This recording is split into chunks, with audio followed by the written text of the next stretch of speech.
Lift every voice and sing till earth and heaven ring, ring with the harmonies of liberty. In 1867, newly freed slaves built this building, the Beach Institute, a school on the corner of Price and Harris Streets. It represented a concerted effort to provide education for African Americans here in Savannah, first school built. And that's important, to be on that site and carrying on the legacy that started with the end of slavery. It communicates that African Americans have been an integral part of this community since its founding. And if you don't know your history, you really don't know who you are.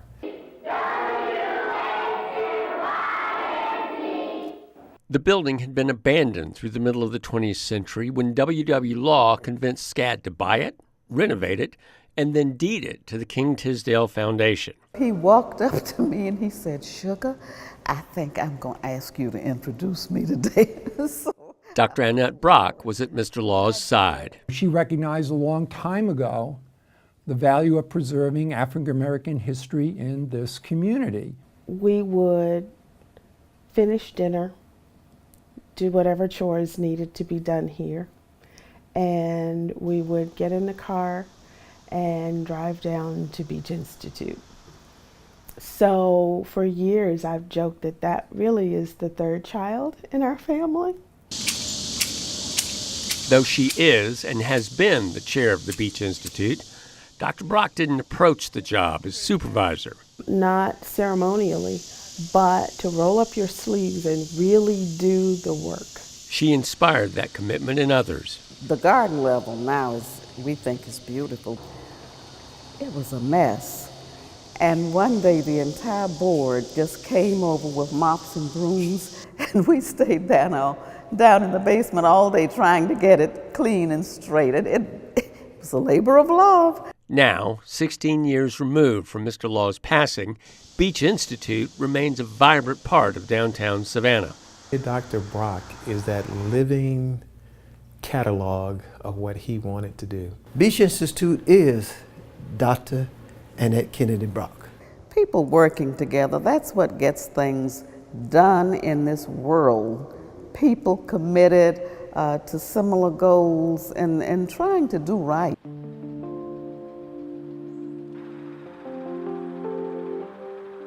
That way of thinking took hold in Annette Brock on West 39th Street. My grandmother and my great-grandmother and the Winbushes, they all were that block on 39th Street. Our neighborhoods were very strong and tightly knit neighborhoods. A lot of what she was as a child has transformed into her as an adult. She was always ladylike. She always had class. When she was around, she just exuded a certain kind of sophistication. Her dad sold insurance by day and waited tables at the DeSoto by night. We saw him on the run,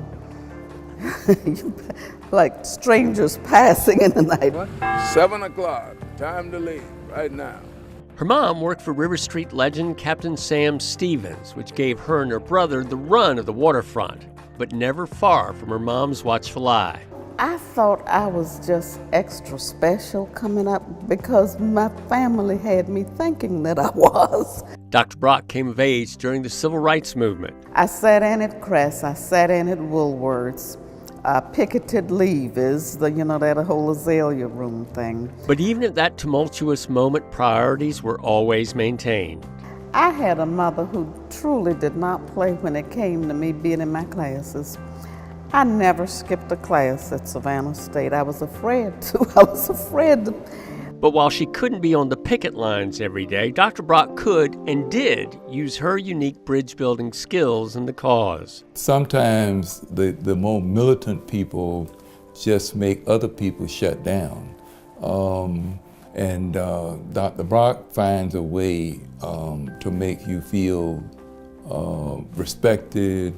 Her organizational skills, her guidance, her leadership did a lot.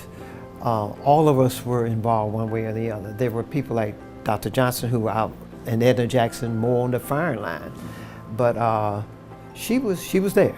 You knew of her presence. Her mom's insistence on education paid off as she pocketed degrees from Savannah State, Duke, and the University of South Carolina. With each degree, she returned to Savannah to teach, spending her public school years at Beach High School, where her husband Otis Jr.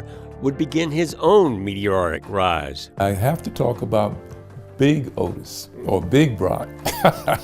Otis Brock has written a couple of pages in the history of public education in this community too. Following 8 years in the public schools, she joined Savannah State University for another 33. First as teacher, then department head, and ultimately acting president.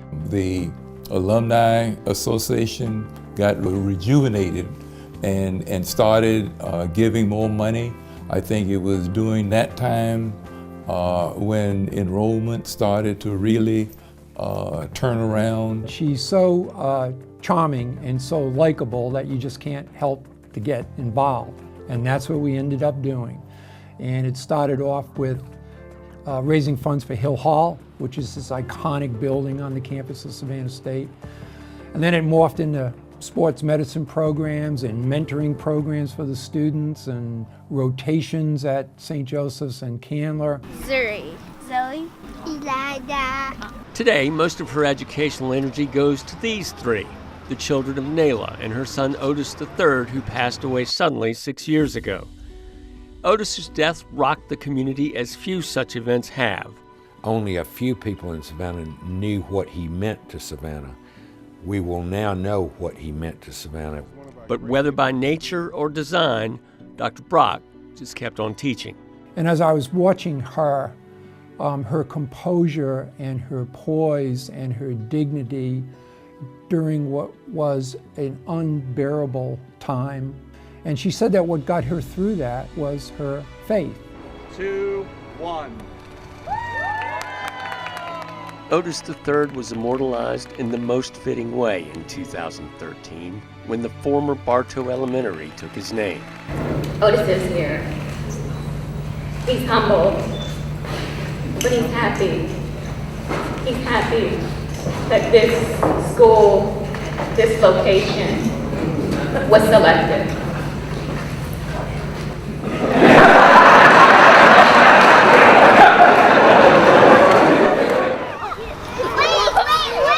The faith and joy that animated that moment spring from Dr. Annette Kennedy Brock and the beliefs honed at Mount Zion Baptist Church that are her very essence. What I want people to know about Annette Brock is that she absolutely trusts God, and she does not try to solve anything by herself.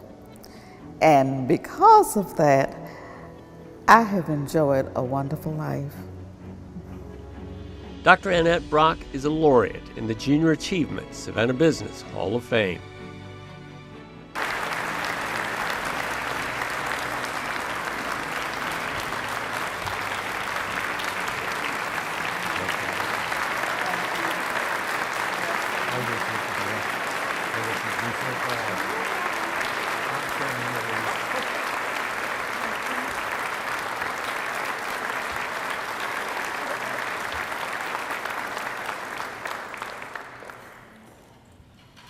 Thank you, thank you, thank you.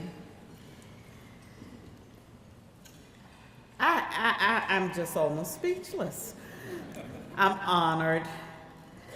I'd like to, first of all, thank Junior Achievement for this remarkable honor.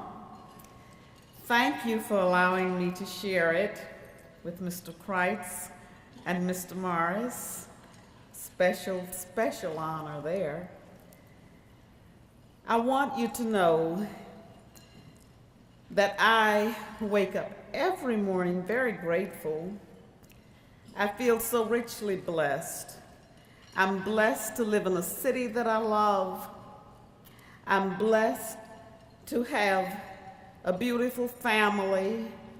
I'm blessed to have beautiful friends. I'm blessed to have had the opportunity to work all of my life with wonderful people who share the goals that I have of doing something every day to uplift, to improve. I have been so fortunate to work and to enjoy education, to be involved with social services, to be involved with cultural activities, to be involved with humanitarian efforts through the many opportunities that are presented here in Savannah with the boards and activities. I just think it's important. And this is what I used to tell my students, because the bottom line is I'm a teacher.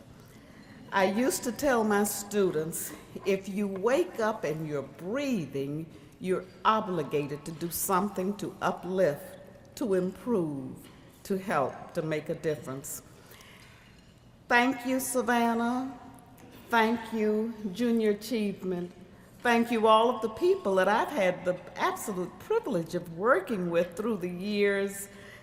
Thank you, Savannah. I just think it's wonderful that all of this effort tonight is going to improve the lives of young people, our future. I'm deeply appreciative.